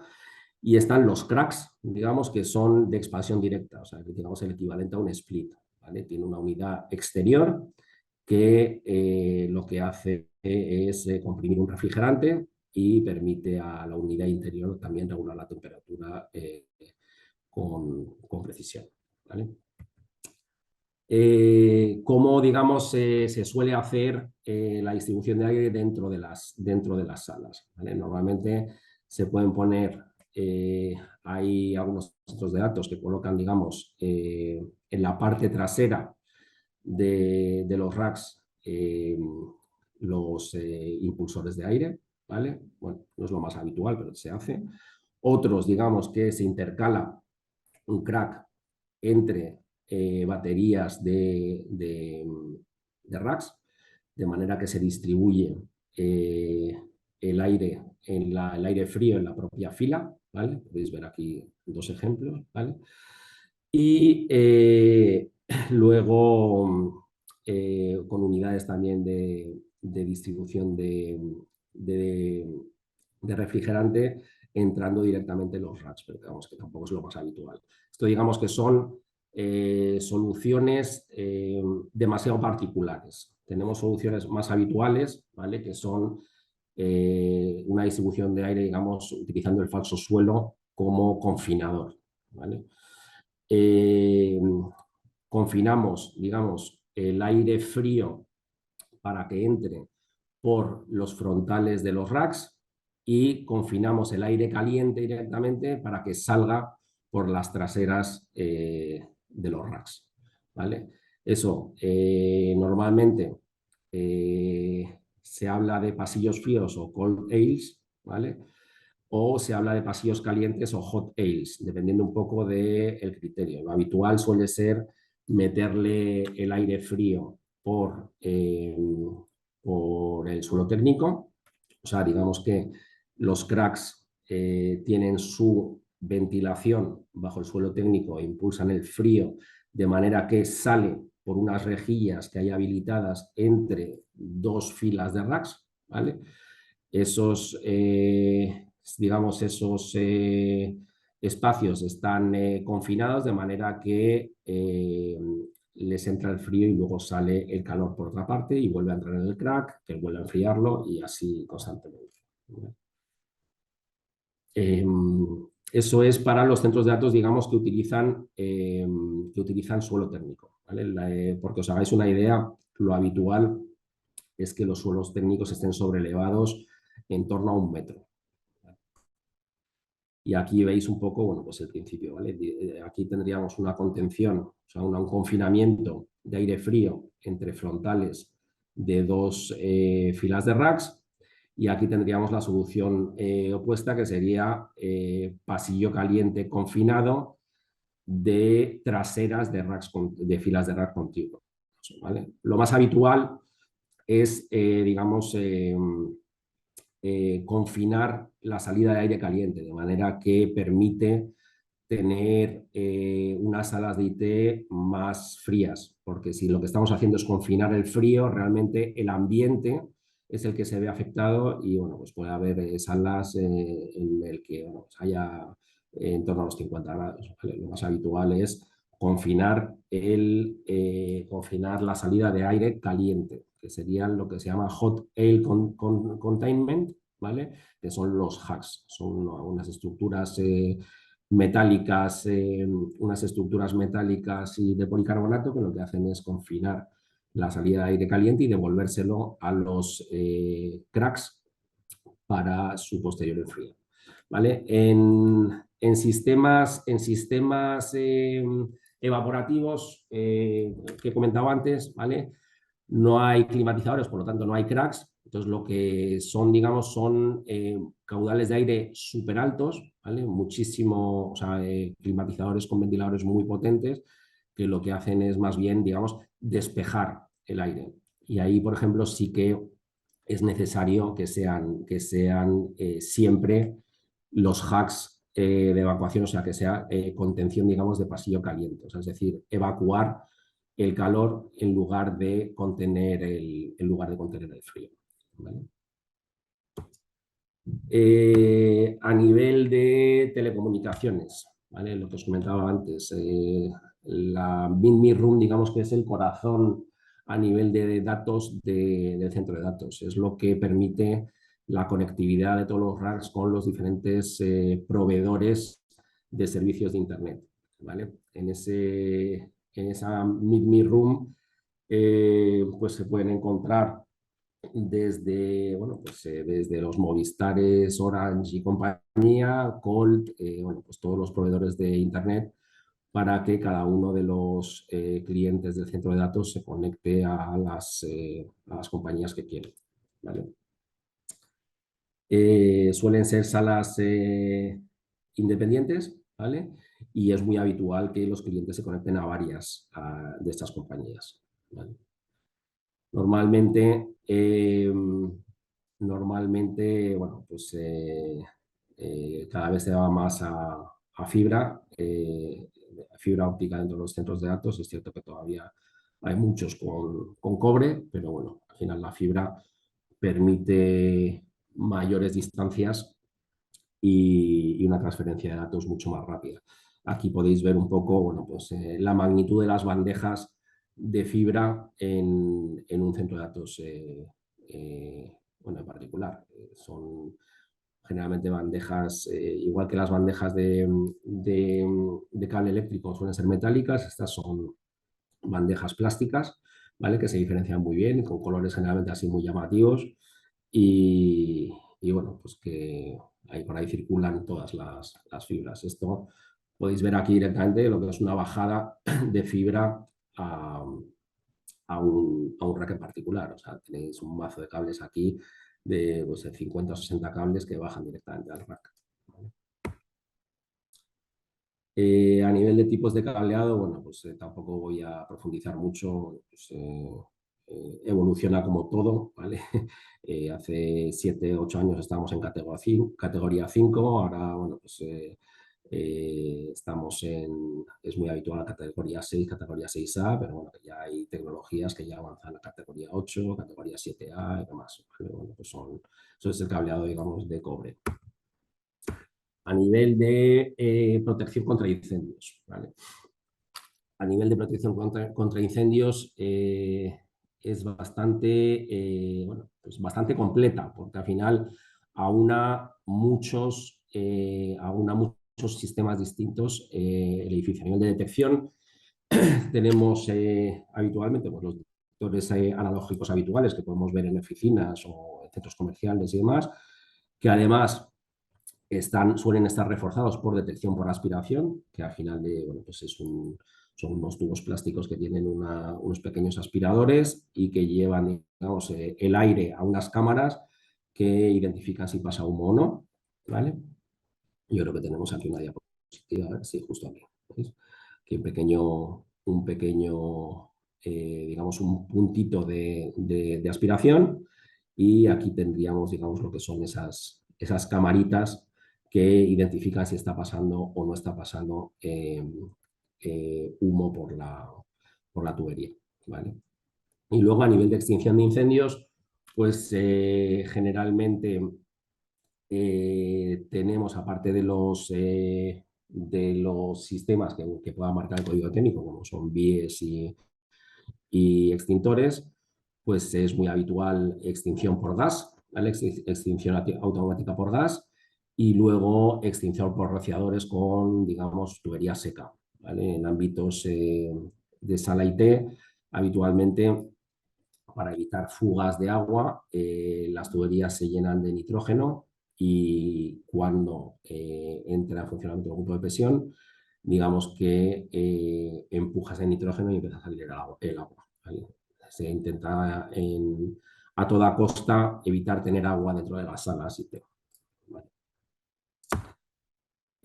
Bueno, hemos visto detección por aspiración y protección contra incendios. También es habitual a nivel de extinción utilizar sistemas de agua, como os he dicho, extinción por gas, ¿vale? Que es un gas inerte que lo que hace es barrer el oxígeno de manera que anula el incendio, ¿vale? Y también es habitual la extinción por agua nebulizada, que al final es, digamos, un agua en spray que lo que consigue es bajar mucho la temperatura y acabar apagando el fuego de una manera bastante rápida. lo que necesita es mucha presión y por lo tanto, bueno, pues en ocasiones más almacenaje de agua que un sistema convencional de rociadores. Y luego un tema principal es toda la parte de sectorización, ¿vale? Todo lo que son sellados, pasos de cableado, pasos de tubo, pasos de bandeja, es algo en lo que prestamos especialmente atención en el sector de data center porque, bueno, al final una propagación de un incendio a nivel masivo en un centro de datos puede ser fatal. Entonces, bueno, pues en caso de que se produzca en algún sitio un incendio, hay que intentar contenerlo al máximo. Y ahí sí que es cierto que no se escatiman sellados. Todos los pasos de tubo, todos los pasos de distribución eléctrica e hidráulica se hacen a través de sellados de última generación. ¿Vale? A nivel de control, bueno, pues a nivel de control tenemos pues lo que viene a ser un control centralizado que monitoriza y gestiona y automatiza todos los sistemas electromagnéticos, electromecánicos del centro de datos, que se integra con la parte de seguridad, detección y alarma de incendios, ¿vale? Y luego es muy habitual encontrar EPMS, que al final es un sistema de gestión eléctrica. Lo que hace es monitorizar cada uno de los racks para determinar los consumos, ¿vale? Y poder anticiparse cuando se identifican consumos anómalos, poder anticiparse a posibles averías o posibles bueno, pues, necesidades de ampliación de algún rack en particular, ¿vale? Y por otra parte, es habitual utilizar herramientas digamos, de gestión de la infraestructura, ¿vale? Lo que hace es un poco, bueno, realmente lo que es un visualizador de ese EPMS que hemos mencionado antes, ¿vale? Ese gestor energético, lo que permite directamente, digamos, es un complemento, no gestiona la parte, digamos, eléctrica, sino que parametriza, digamos, la disponibilidad de los equipos informáticos, ¿vale? Identifica, digamos, los puertos disponibles, los enchufes que nos han utilizado, se integra un poco ya toda la parte IT bueno, pues para saber por dónde se pueden hacer ampliaciones, dónde se pueden conectar y demás, ¿vale? Y por último, la parte de seguridad. La parte de seguridad es uno de los temas más importantes en un centro de datos. Hemos comentado antes que una de las principales misiones de un centro de datos era el acceso fiable, inmediato y seguro a los datos, ¿vale? Muchas veces, bueno, pues un servidor, bueno, seguro que os ha pasado alguna, hemos pedido un disco duro portátil y al final en el que teníamos nuestra vida profesional. Eso es un desastre. Pues, por eso están tan, bueno, pues los operadores de centros de datos están muy obsesionados con la seguridad y establecen, bueno, pues ciertos niveles, ¿vale? Niveles y los accesos, digamos, son accesos restringidos con varios niveles, digamos, de acceso. De hecho, bueno, pues muchas veces solamente la gente de operaciones del centro de datos es capaz de acceder a las zonas más restringidas, que serían las zonas de nivel 7, ¿vale? Nosotros a lo mejor durante un proyecto de ampliación de un centro de datos que esté en operación, nosotros como, digamos, project managers, pues a lo mejor estamos accediendo a una zona de nivel 5, una zona de nivel 6. Las zonas de nivel 7 muchas veces ni las solemos, ¿vale? Entonces, bueno, pues ¿cómo se gestiona la seguridad? Bueno, pues con sistemas avanzados, pero igual de avanzados que pueda ser en una oficina de última generación. Pues, evidentemente, controles de accesos, lectores de huella, bueno, pues circuitos cerrados de televisión y demás, ¿vale? No es nada, bueno, sí que es cierto que los accesos a centros de datos como tal se hacen a través de tornos, bueno, que ya son un poco más aparatosos, tipo molinetes, ¿vale? Pero bueno, son sistemas que más o menos son conocidos por todos. A nivel de, bueno, pues, de construcción, un poco la parte más de obra civil, las características principales, los forjados al final aguantan muchísimo peso. Ten en cuenta que cada rack, pues tengo el dato por aquí delante, lo cogí el otro día, bueno, luego cuando lleguemos os digo un poco, pero vamos, aguanta, cada rack pesa mucho, entonces la capacidad, por tanto, del forjado tiene que ser importante. Del techo se cuelgan muchos elementos también, desde las instalaciones hasta, digamos, los confinamientos que hemos hablado antes de aire caliente o de aire frío, y eso necesita de unas subestructuras que al final también tienen un peso considerable, ¿vale? Evidentemente, en este tipo de salas, cuanto menos pilares, mejor. Pero claro, eso también implica en las cerchas o en las vigas que se tengan que instalar, ¿vale? Entonces, bueno, normalmente, porque os hagáis una idea, la altura normal de un centro de datos, ¿vale? O sea, lo habitual suele ser más o menos unos 4,5 o 4,5 metros entre forjados, ¿vale? Y si le pones el suelo técnico y el falso techo, pues más o menos unos 3 metros de suelo pisable a falso techo, ¿vale? Aunque es cierto que, bueno, te encuentras salas también con mucha más altura. Hemos comentado antes la distribución de equipos en salas IT, ¿vale? Por filas y por racks. Y veis aquí, por ejemplo, un ejemplo de pasillo frío. Veis aquí que esto son las rejillas con las que sale el aire frío, ¿vale? Y por detrás estará recogiendo el aire caliente para sacarlo fuera, ¿vale? En centros de datos de colocación es muy habitual el enjaulado de racks, ¿vale? Tenéis que tener en cuenta que algunos centros de datos de colocación, una sala IT puede albergar varios clientes, ¿vale? Entonces, los clientes quieren tener su espacio dedicado y para permitir, digamos, que todo climatice adecuadamente, se instalan este tipo de jaulas, ¿vale? Que permiten el paso del aire sin problemas y así cada cliente tiene sus racks en su propia jaula, ¿vale? Hay digamos, una segunda versión que son lo que llaman, digamos, cubos, que en lugar de ser jaulas como tal, digamos, son como contenedores más estancos que además tienen ya su confinamiento también de aire integral. Hemos visto antes los suelos técnicos, ¿vale? Porque os hagáis una idea, bueno, pues por el suelo técnico no solamente va el aire, sino también toda la distribución de fibra, parte de la distribución eléctrica, ya sea por cable o por lindobarras, ¿vale?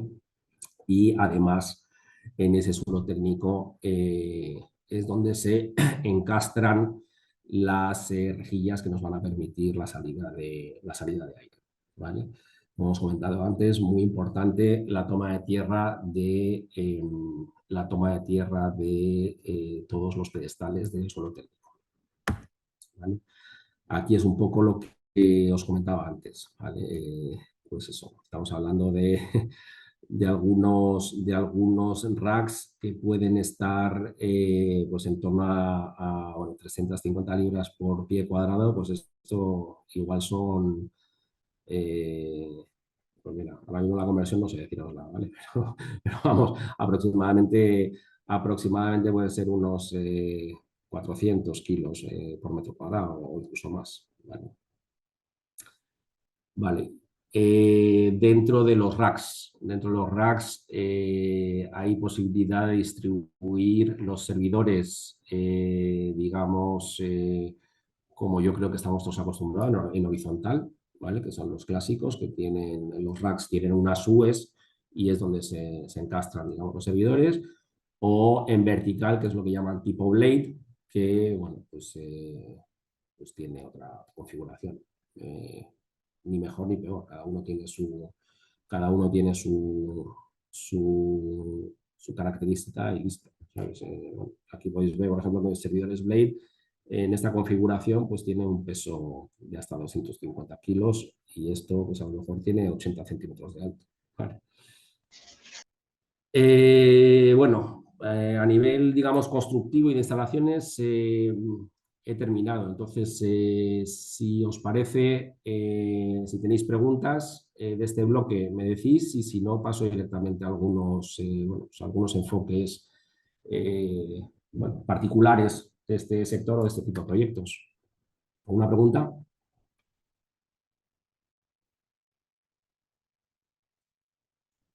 Vale. Bueno, a ver. La construcción de un centro de datos. La construcción de un centro de datos, bueno, todos estamos, los que trabajamos en construcción, bueno, pues, siempre estamos persiguiendo mucho el coste, estamos persiguiendo mucho el plazo, pero hay un enfoque totalmente diferenciador en todo el sector de centros de datos y es la excelencia en la seguridad de salud. Es algo, o sea, los estándares que están imponiendo los hiperescalares y las empresas de colocation son estándares que superan por mucho la normativa local, ¿vale?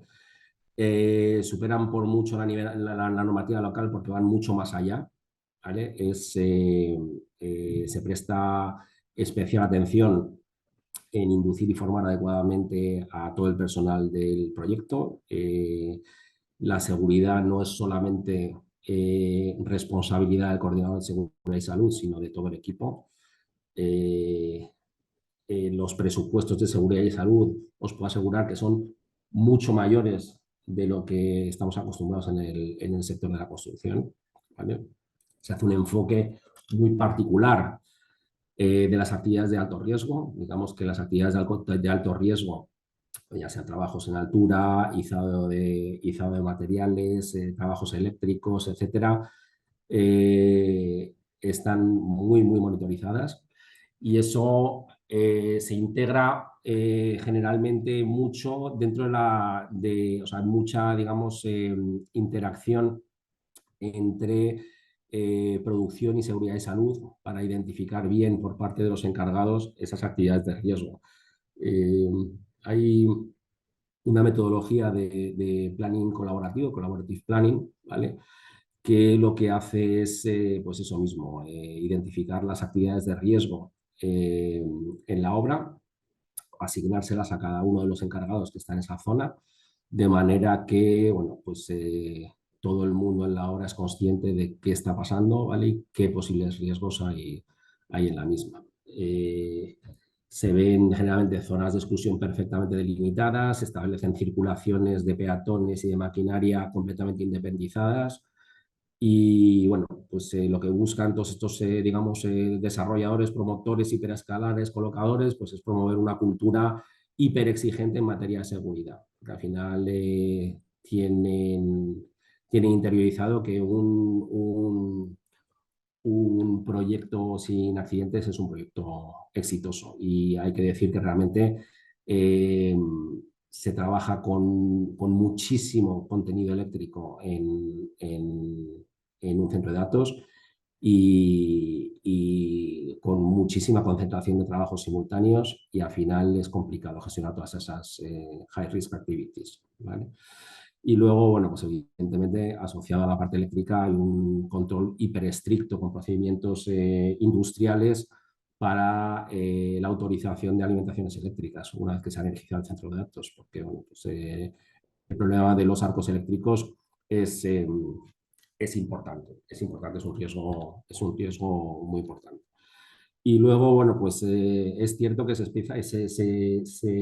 presta especial atención a, bueno, pues, a que haya áreas de descanso y bienestar agradables para todos los empleados. Pues al final, conseguir que la gente trabaje de forma segura también se motiva si están en un entorno relativamente agradable, ¿vale?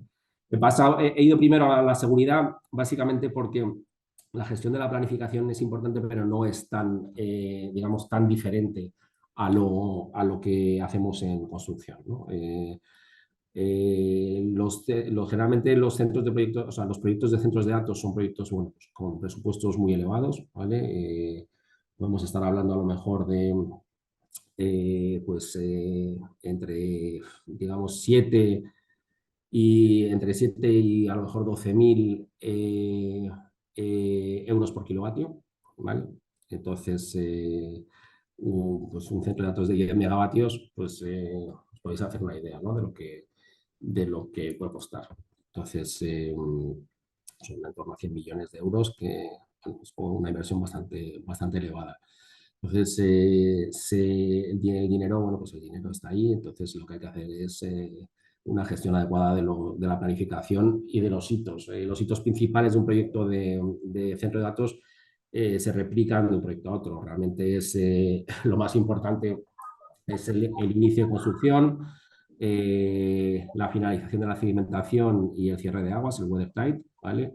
Y luego digamos, los hitos particulares es la entrega de los early accesses o beneficial uses, ¿vale? Que son las zonas que hay que entregar a operaciones, a los operadores del centro de datos antes de la entrega final y que, bueno, pues que les permite a ellos ya directamente empezar a arrancar su plan de operación de manera que el centro de datos pueda salir a la vida cuando se acuerde. Importantísimo la finalización del nivel 3 de commission, no Green Tag, que es la confirmación de que todos los equipos funcionan adecuadamente en modo local, ¿vale? Sin interactuar con otros equipos. Y evidentemente la energización es uno de los momentos clave también, cuando ya estamos alimentados de la red de distribución, ¿vale? Y por último, pues evidentemente el IST, que es el Integrated System Test, que sería el nivel 5 de commissioning, que digamos es la confirmación de que todo funciona perfectamente integrado y de manera automática.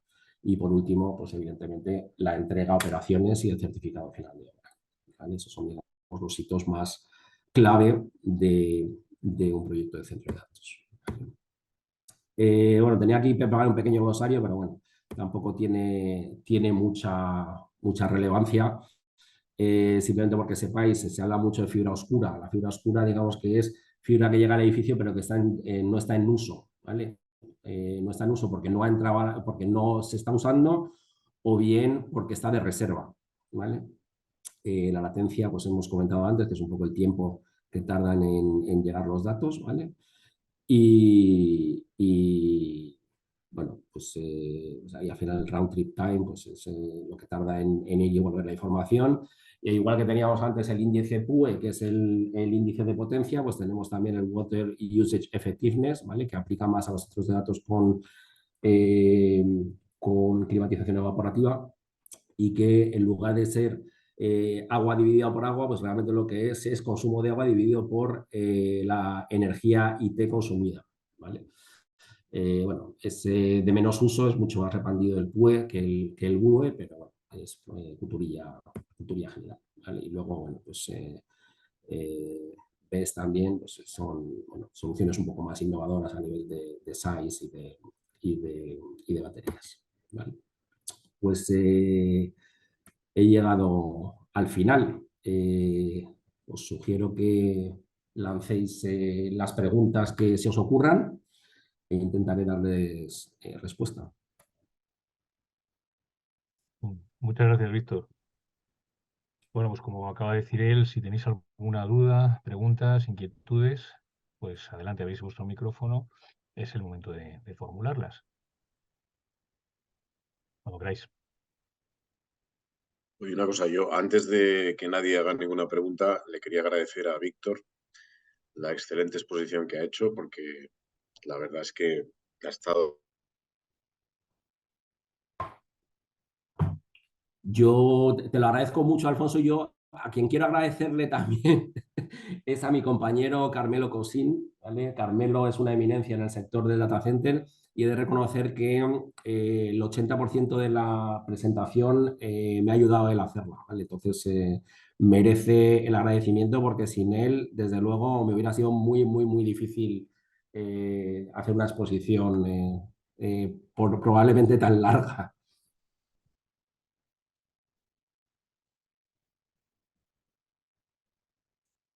Buenas tardes, Víctor. Quería hacerte una pregunta. Sí. Al igual que en la construcción entre 2000 y 2009 hubo una fiesta y nos comimos el pan de hoy y el de mañana, que se decía mucho. Con los datos que has dado y a esa velocidad de crecimiento anual, eh, supongo que habrá un fin de fiesta también, estimado. Sí, pero posiblemente sea más un fin de fiesta por evolución tecnológica que no por necesidad de espacio para centros de datos. Ahora mismo, bueno, pues yo creo que ahora mismo estamos en el inicio de todo, porque en cuanto entre en juego la inteligencia artificial, esto va a ser exponencial. Lo que pasa es que, evidentemente, la tecnología de almacenamiento de datos tendrá que evolucionar en esa línea también y posiblemente, bueno, pues no lo sé, pero a lo mejor no necesitemos de centros de datos tan grandes o tan intensivos en consumo, no lo sé, no sé cómo va a evolucionar. De todas formas, está claro que el horizonte a 10 años es bueno, pues, muy esperanzador, la verdad. Mm. No sé si burbuja o no burbuja, pero vamos, que ahora mismo hay mucha inversión sobre la mesa e inversión que viene, digamos, de empresas muy solventes. Bueno, pues sí que es cierto que hay fondos que están entrando en el negocio, pero suelen ser fondos serios que tienen dinero detrás y bueno, las compañías de colocación pues son compañías hipersolventes y evidentemente los hiperescalares pues son los Big Five. Entonces ahora mismo es un negocio que se mueve en entornos de mucha capacidad monetaria. Mm. Gracias. Buenos Desde... días, buenas tardes, Buenas tardes. Víctor. Mi nombre es Andrea Palacios y trabajo en Carrefour. Quería hacerte, tengo varias preguntas. Una de ellas es el suelo. Sí. ¿El suelo en donde se implantan estas tiene que ser de uso industrial? Sí. ¿Estos CPDs? Sí. Sí, o sea, quiero decir, los CPDs puramente centro de datos independiente es una actividad industrial. Eso es. Vale, ¿y las ubicaciones en las que se están implantando los inversores ahora mismo? ¿Hay ubicaciones específicas? Entiendo que sí, en donde se tienen que colocar. Bueno, generalmente se está haciendo en polígonos industriales. Ahora mismo la concentración mayor de centros de datos en Madrid, digamos que barre el arco, pues digamos, noroeste a noreste, o sea, es decir, desde Las Rozas hasta Alcalá de Henares, ¿vale? Ahí se concentra la gran mayoría de centros de datos, aunque en el sur también en algunos polígonos de Fuenlabrada y demás también se están desarrollando grandes centros de datos, pero suele ser suelo industrial, ¿vale? Y bueno, salvo alguna excepción en la que es polígono industrial, pero polígono industrial ya muy antiguo de los que están empezando a, digamos, mezclarse los usos, en los que también hay algo de uso residencial y demás, pero vamos, que principalmente es un edificio industrial. Vale, y por último, no sé si habías hablado sobre la inversión que supone un CPD aproximadamente. Pues mira, un CPD así de media son 8 millones de euros por megavatio. ¿Vale? O sea que entre 8 y 12 millones por megavatio es lo habitual. ¿Vale? Entonces, más o menos, un centro de datos de 10 millones, o sea, de 10 megavatios viene a costar unos 100 millones de euros. Vale, muchas gracias.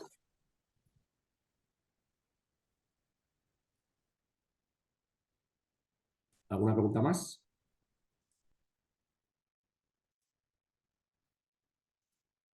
Víctor, Sí. tienes algunas preguntas en el chat.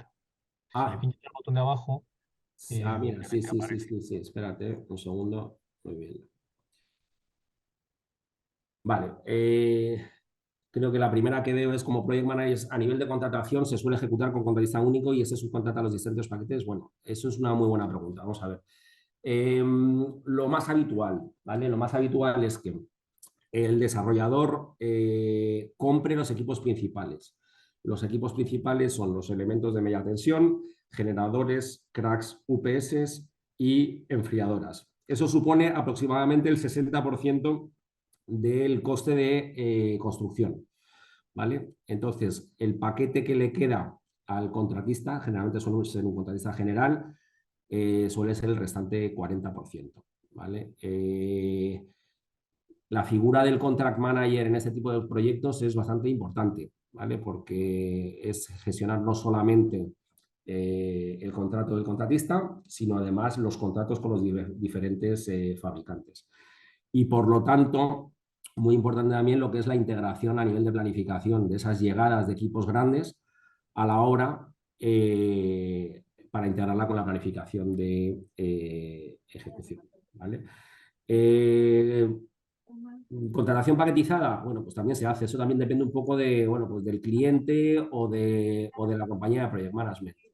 Yo personalmente, al final, un proyecto de data center no es un proyecto único. Un proyecto de data center, como mínimo, son 3 proyectos, porque tienes lo que es la construcción del centro de datos, pero también tienes la construcción de la subestación y además la acometida eléctrica, que posiblemente sea el mayor reto del proyecto. Entonces, bueno, pues siendo varios proyectos en uno, es cierto que cada uno de esos proyectos va a un contratista distinto.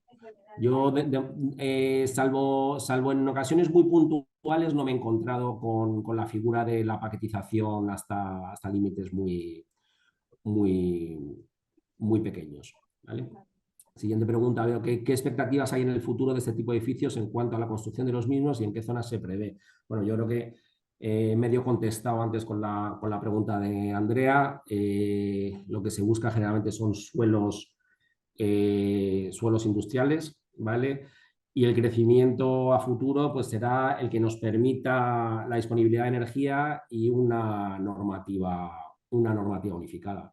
Con eso yo creo que si conseguimos asegurar energía y tener una normativa que nos soporte, el crecimiento va a seguir siendo muy esperanzador, ¿vale? ¿Nos vas a dejar las slides? Pues si queréis os dejo las slides, os las paso a PDF y os las comparte Alfonso Ignacio, ¿vale? Y luego el enlace de la grabación pues no es mío, o sea que eso se lo tendréis que preguntar a Ignacio o a Alfonso. ¿Y qué más?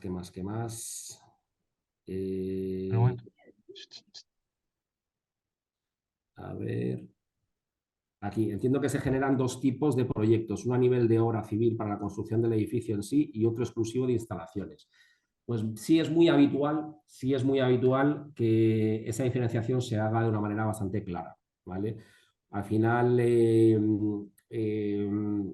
muchas veces los proyectos se arrancan con lo que es el core and shell, ¿vale? El core and shell con, digamos, distribuciones primarias de equipos y luego se entra, digamos, en salas o dentro del edificio a hacer los fit-out de cada una de las salas. Y ahí es cuando se les dota de toda la parte de infraestructura de instalaciones. Bueno, hay ingenierías que cubren todo el proceso del centro de datos y hay otras que están especializadas en lo que son los sistemas e instalaciones, ¿vale? Referente a las atribuciones profesionales de los arquitectos técnicos, ¿a qué alcance pueden llegar nuestro proyecto de intervenciones en los TPD? Pues yo creo que no hay límites aquí. Realmente son los límites que os impongáis vosotros. Los arquitectos técnicos son profesionales de la construcción y como profesionales de la construcción pues podéis llegar a aspirar a cualquier posición que os apetezca. Yo tengo arquitectos técnicos liderando equipos de project management en este tipo de proyectos.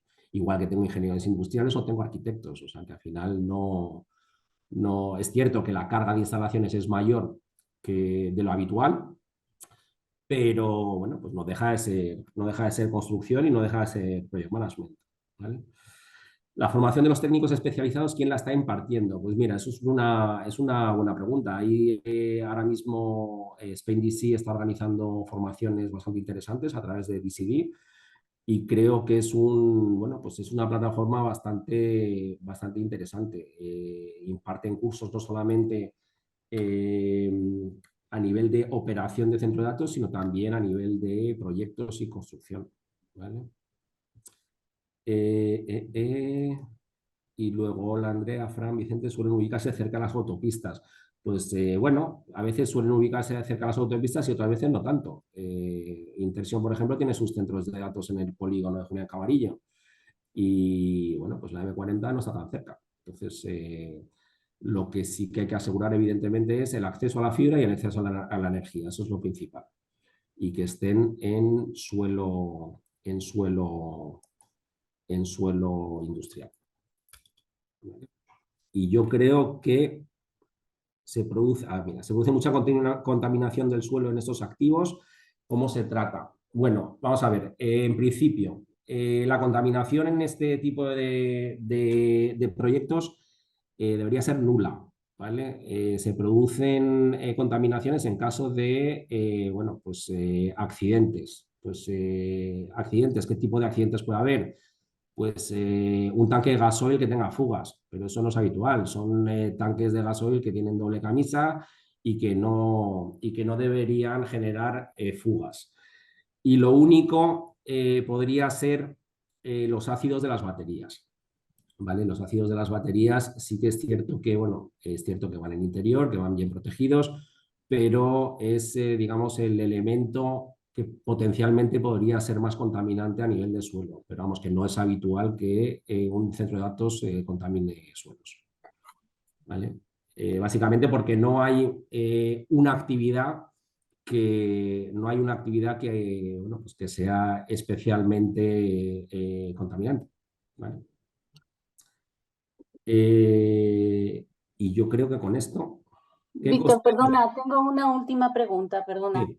El tiempo en conseguir licencias, entiendo que dependerá, por supuesto, de las comunidades, pero más o menos, ¿cuánto se está tardando en conseguir una licencia para...? Vamos a ver, una licencia en un centro de datos para construcción, porque no, para la construcción del centro de datos, que luego aparte está la licencia para tirar los cables, ¿vale? Pero la licencia de construcción, bueno, pues suele tardar más o menos lo habitual, 6-8 meses desde que se pide, ¿vale? El problema es la estrategia de acometidas eléctricas, que si tienes que hacer 21 kilómetros o 30 kilómetros de línea eléctrica, al final tienes 35 entidades afectadas, o sea, tienes carreteras locales, carreteras nacionales, tienes Confederación Hidrográfica, tienes el Metro, tienes ADIF, tienes un sinfín de entidades que al final tienen que darte su autorización administrativa, que al final será la que completará la de industria, además de las licencias de cada una de las municipalidades por las que pases y, si te toca, los negociados de servidumbres privadas que puedan tocar.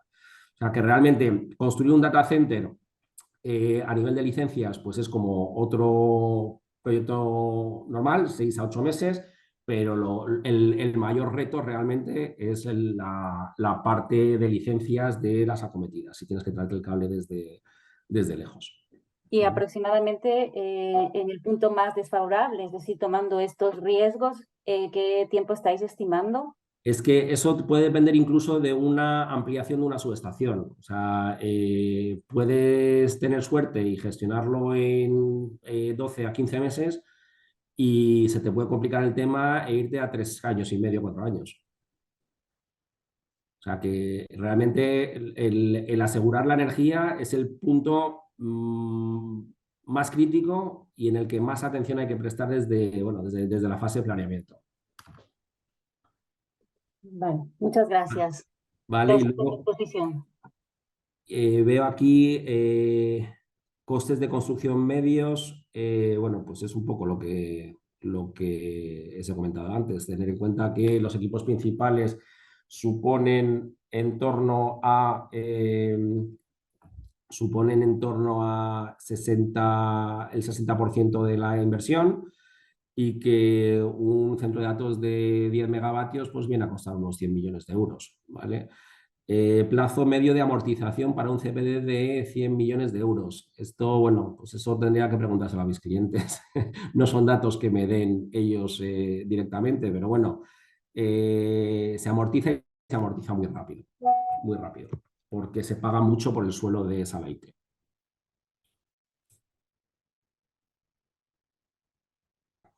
Pues, oye, Alfonso, las 6:23. He conseguido hablar 2 horas de centros de datos. Lo has clavado. Perfecto. Perfecto. Tiempo y forma. Y creo que ahora Ignacio tiene alguna algún comentario que hacer, pero quizás a los alumnos, ¿no? Bueno, no, simplemente, bueno, despedir. Si no tenéis ninguna pregunta más, pues lo dejamos aquí. Agradecer, por supuesto, a Víctor tan magnífica y detallada exposición, que ha sido completísima, y a todos por vuestro interés, que seguro que os va a ayudar en vuestra actividad profesional. Nada, simplemente lo dejamos aquí, cerramos ya la masterclass. Los alumnos del máster, pues os damos 10 minutos de descanso para continuar a -25 con la siguiente clase que tenéis, ¿vale? Y nos vemos luego en esos 10 minutos de descanso, ¿vale? Por mi parte, nada más. Muchas gracias Muchas gracias a todos. todos. Ha sido un placer. Muchas gracias. Gracias. Muchas gracias a todos. Víctor, Gracias. un abrazo. Hasta luego. Gracias a todos.